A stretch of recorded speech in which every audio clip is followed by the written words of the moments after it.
자, 이제 두 번째 주제를 넘어가 볼까요? 107페이지를 가보겠습니다. 이제 공의로우신 하나님으로 우리가 이제 넘어가 볼까요? 하나님은 공의로우시다. 목표 6번, 하나님은 공의로우시다라는 말의 성경적인 의미를 정의해 보십시오. 그냥 하단으로 바로 넘어갈게요. 107페이지 밑에 하단에 이러한 의로우신 재판장이 되시는 하나님을 믿지 않은 자들에게는 이런 놀라운 사실이 달갑지 않은 소식으로 들립니다. 선하신 사랑의 하나님은 인기가 있는 반면 공의로우신 하나님에 대해서는 적대시합니다. 사랑의 하나님은 믿어도 심판하시는 하나님이란 존재는 믿을 수 없는 것입니다. 심지어 성도인 우리들조차 하나님의 공의가 논의되면 은근히 불편해질 수 있습니다. 그리고 어떻게 온전히 선하신 사랑의 하나님과 공의의 하나님이 공존할 수 있을까라는 질문을 던지게 됩니다. 그러나 이것은 하나님께서 거룩하신다는 사실을 간과하기 때문에 일어나는 일입니다. 자, 사랑하는 여러분, 우리가 하나님의 자녀입니다. 그리고 하나님은 우리에게 엄청난 사랑을 부어주시죠. 그 증거는 우리가 이미 받았습니다. 예수 그리스도를 통해서 우리가 그 놀라운 사랑을 우리가 받았지 않았습니까? 그런데 내 자녀를 한번 생각해 보세요. 내 자녀가 사랑만 받으려 하고, 그리고 그 나의 뜻, 그리고 내가 살아온 삶의 모든 나의 어떤 그 품성, 특별히 그것이 완벽한 아버지라면, 완전한 아버지라면, 여러분 어떤 것을 자녀에게 요구하겠습니까? 그리고 그것이 충족되어지지 않을 때 방치하는 것이 과연 부모의 역할입니까? 그것은 아닙니다. 자녀를 훈계하고 양육하고 하나님의 말씀으로 돌아오도록 종용하고 때로는 그 채찍을 가해서라도 이끌어 주시는 것이 바로 하나님의 부모의 심정이 아니겠습니까? 자, 하나님의 거룩에는 이런 이것을 우리는 하나님의 공의의 측면이라고 얘기를 합니다. 더 나아가서는 이제 모든 죄인을 위한 하나님의 심판이 바로 하나님의 공의의 또 이제 최결말이라고 우리가 볼 수 있겠죠. 그러므로 하나님은 의로우신 재판장이십니다. 자, 하나님은 그냥 재판장이 아니라, 자, 우리가 요즘에 뭐 권력기관에 대해서 엄청난 뭐 비리들, 비판들 뉴스마다 뭐 터지지 않습니까? 자, 그 주목이 누가 받습니까? 재판장. 그러니까 그 국민을 심판하는 그러한 그 권력을 가진 사람들이 그런 비판을 받습니다. 자, 그런데 하나님은요, 완전하신 하나님은 의로우신 재판장이란 사실에 우리가 주목을 해야 됩니다. 자, 하나님은 의로우신 재판장. 하나님은 재판장입니다. 이것을 기억하셔야 돼요. 그러니까 하나님은 재판장이세요. 하나님은 우리의 아버지이시기도 하시고 예수 그리스도를 우리에게 줄 만큼 우리를 사랑하신 분이심과 동시에 하나님은 우리의 재판장이십니다. 왜 이것을 인정하지 않습니까? 우리 죄를 어떻게 보면 우리의 심리적인 깊은 속에 우리의 죄를 인하여 회피하고 싶은 생각이 들기 때문에 그렇지 않습니까? 또 얽매이기 싫기 때문에 그런 생각이 드는 것이죠. 좋은 것만 받고 싶은 생각 때문에 그런 것이 되는 것이죠. 자, 그런데 하나님은 재판장이시기도 한데 어떤 재판장이요? 예. 거룩이 바탕이 되어 있는 의로우신 재판장이다 라는 사실입니다. 그러므로 하나님의 심판은 완전한 심판입니다. 자, 질문 21번. 하나님의 공의와 사랑은 어떻게 조화를 이룹니까? 공의 없는 사랑이 참된 사랑일까요? 그것은 참된 사랑이 아니죠. 그러면 사랑 없는 공의는 참된 공의입니까? 아니죠. 하나님은 예수 그리스도의 십자가의 대속 행위를 통해서 이 사랑과 공의를 두 가지 충족시키셨다라는 것이죠. 질문 7번도 보면 성경에 표현된 하나님의 공의의 속성들, 스바냐 9장 15절, 신명기 32장, 시편 119편, 그리고 목표 6의 성경적인 의미도 보면 디모데후서 4장 8절, 사도행전 17장 31절, 여러분들이 이런 것들을 한번 보시면 좋겠고요. 자, 한 가지 한번 봅시다. 우리는 우리 영어 단어에 보면은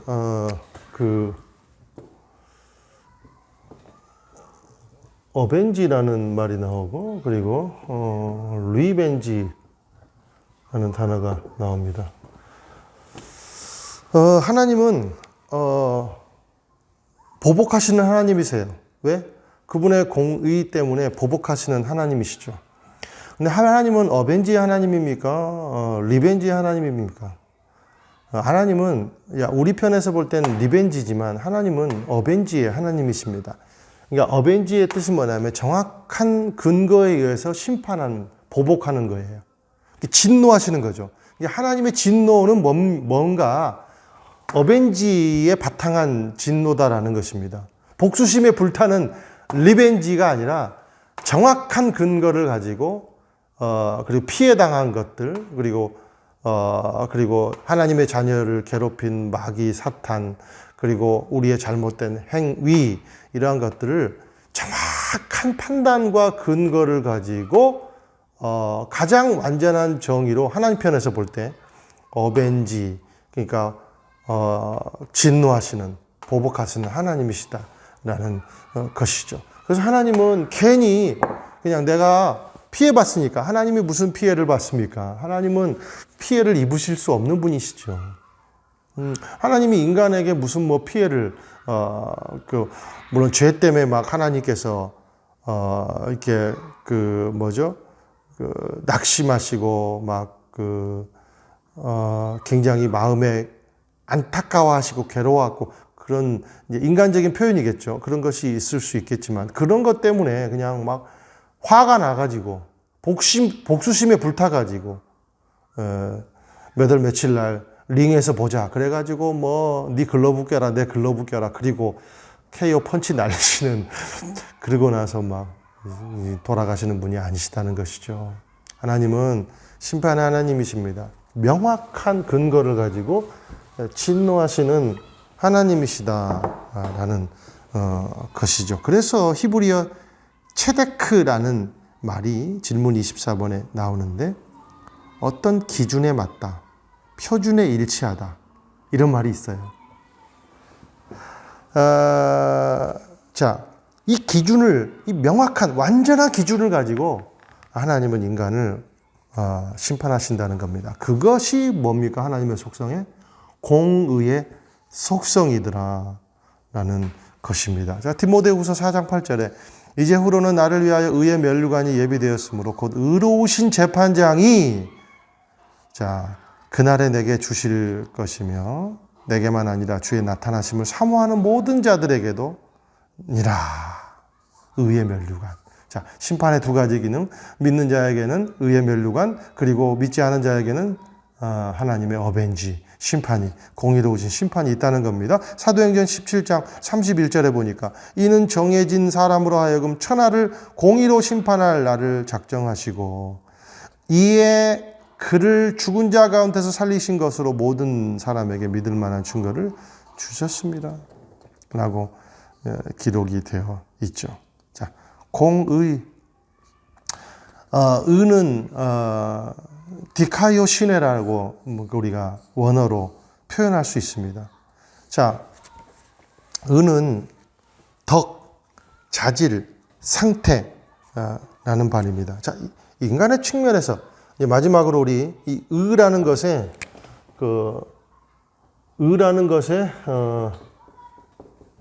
인간적 측면, 그리고 왜 이것이 충족될 수 없는가, 그리고 이것을 누가 충족시켜 주시는가, 이런 것을 의미를 나누고 마치겠는데요. 자, 디카이오신의 의라는 말은요, 사람의 덕, 자질, 상태라는 말이 있습니다. 자, 그래서 이 말은 첫 번째로 인간이 하나님께 옳다고 인정받는 조건, 이게 의예요. 자, 그런데 그 조건은 보니까요, 로마서 3장 10절에 보니까 기록된 바 의인은 없나니 하나도 없으며, 로마서 3장 23절에 보니까 모든 사람들이 죄를 범하였음에 하나님의 영광에 이르지 못하더니. 자, 첫 번째, 인간이 하나님께 옳다고 인정받는 상태에 도달할 수 있는 조건이 실패했습니다. 자, 그래서 우리는 의롭지 않아요. 또 두 번째, 삶의 성실, 순결, 덕, 정직, 생각, 행동의 올바름, 이 바로 의입니다. 자, 그래서 이 의를 이러한 의의 의미를 가지고 자, 이런 의의 인간적인 해석, 그 측면, 그러니까 덕, 자질, 보입니까? 상태, 하나님이 요구하시는, 그리고 또 성실, 순결, 뭐 덕, 뭐 이런 거, 뭐 생각, 행동, 자, 이런 것을 가지고 우리가 인간적인 측면의 의를 충족하기 위해서 만든 게 뭘까요? 대답해 보세요. 이게 율법이에요. 이 만든 게 여러분 율법이라는 겁니다. 자, 그런데 이 율법의 우리의 이러한 모든 하나님의 의를, 기준을 충족시켰습니까? 충족시키지 못했습니까? 충족시키지 못했습니다. 자, 그래서 하나님의 해결 방법은 뭘까요? 완전한 의를 가진 예수 그리스도를 보내주신 거죠. 그래서 우리에게는 놀랍습니다. 우리에게는 이제 어떤 의가 생겼냐? 율법의 의가 생겼냐? 아니면 새로운 의가 생겼냐? 자, 예수 그리스도를 우리에게 보내주심으로 이제 우리에게 받아들여지는, 받아들여지는 완전히 새로운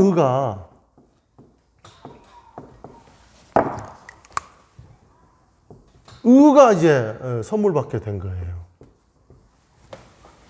놀랍죠? 이게 바로 예수 그리스도다라는 것입니다.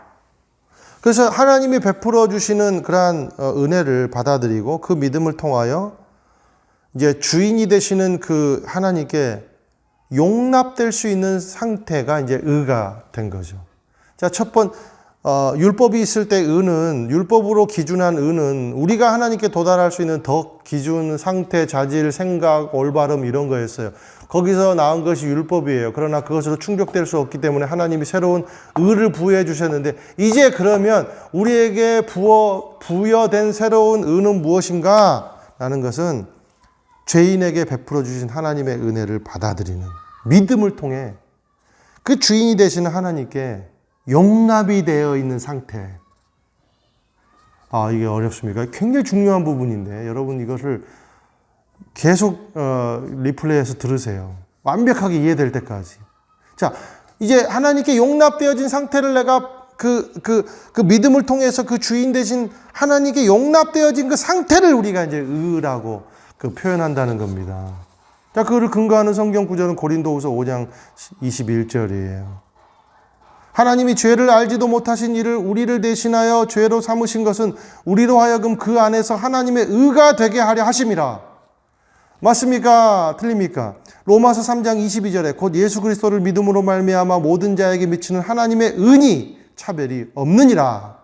로마서 4장 11절 그가 할례의 표를 받은 것은 무할례 시에 믿음으로 된 의를 인친 것이니 이는 무할례자로서 믿는 모든 자의 조상이 되어 그들도 의로 여기심을 얻게 하려 하심이라. 할례 같은 율법이 아니라 여러분 믿는 의가 되었다는 거죠. 빌립보서 3장 9절 그 안에서 발견되려 함이니 내가 가진 의는 율법에서 난 것이 아니요 오직 그리스도를 믿는 믿음으로 말미암은 것이니 곧 믿음으로 하나님께로부터 난 의다 라는 것입니다. 이것이 오늘의 결론이에요. 자, 그래서 우리가 이제 113페이지, 114페이지, 아까는 우리 111페이지에 대한 설명의 디테일이라고 생각해 보시면 됐고요. 이제 113페이지, 114페이지를 이제 정리를 해봅시다. 자, 결과는 뭔가? 결국에는 의는 무엇으로 인정이 된가? 자, 의는 무엇으로 인정이 되는가? 믿음으로 인정이 된다더라. 고로 믿는 사람은 뭔가? 믿는 사람은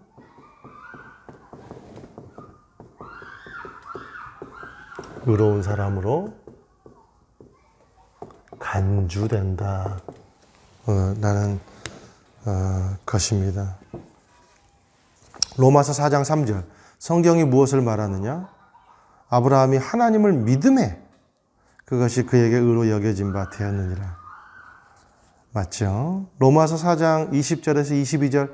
믿음이 없어 하나님의 약속을 의심하지 않고 믿음으로 견고해져서 하나님께 영광을 돌리며 약속하신 그것을 또한 능히 이루실 줄을 확신하였으니 그러므로 그것이 그에게 의로 여겨졌느니라. 자, 이제 의로운 삶의 태도는 여러분 무엇이겠습니까? 믿음의 태도입니다. 자, 우리는 삶에 문제가 있습니다. 의롭게 되는 것이 문제입니다. 왜요? 내가 거룩함과 같이 너희도 거룩하라 라고 말했거든요. 그것이 의거든요. 근데 우리는 의롭게 되는 것에 문제에 부딪힌 삶입니다. 그런데 우리는 그것을 해결받았습니다. 그런데 우리는 한 가지 과제가 있습니다. Be holy. 계속해서 거룩한 의로운 삶을 살아라고 명령받습니다. 의를 구하는 삶을 우리는 명령받습니다. 마태복음 6장 33절. 그런즉 너희는 먼저 그 나라와 그 의를 계속해서 구하는 삶을 살아라. 그러면 이 모든 것을 너희에게 더하시리라. 자, 그래서 우리의 삶은 어떤 삶이 되어야 하느냐? 의를 행하는 삶이, 구하는 삶이 되어야 되고 행하는 삶이 되어야 되는 것이 바로 의롭게 되는 것의 문제를 풀어주는 것이죠. 로마서 12장 1절에서 2절. 그러므로 형제들아 내가 하나님의 모든 자비하심으로 너희를 권하노니 너희 몸을 하나님이 기뻐하시는 거룩한 산제물로 드리라. 이는 너희가 드릴 영적 예배니라. 너희는 이 세대를 본받지 말고 오직 마음을 새롭게 함으로 변화를 받아 하나님의 선하시고 기뻐하시고 온전하신 뜻이 무엇인지 분별하도록 하라. 자, 여러분이 이 삶에, 우리 주어진 삶의 공간에서 가족, 공동체, 직장 가운데서 이 하나님의 의를 실천하고 하나님의 의를 행하고 하나님의 원하시는 그러한 그리스도로 옷 입음으로 말미암아 거룩함에 도달하는 저와 여러분의 삶이 되시기를 예수님의 이름으로 축원드립니다.